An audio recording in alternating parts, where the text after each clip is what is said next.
Тонка, днеска съм решила, сядам до теб и читая, трябва ми пише 4. Ама спокойно, аз няма ти преча.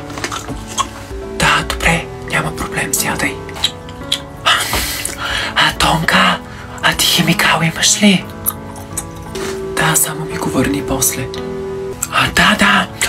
Един лист, може ли да ми откъснеш? То ми изтъня тетрадката, ама... Добре.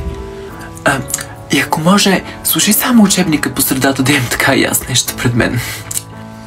Ти нищо ли не си носиш? Аз само най-важните неща си носа. Кой ще мъкне тия тухли? Не.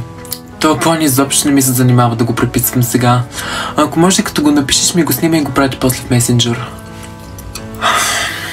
Колко време остава до края на часа? Не знам, на мен реално не ми трябва да знам биология. Аз няма да ставам биологист.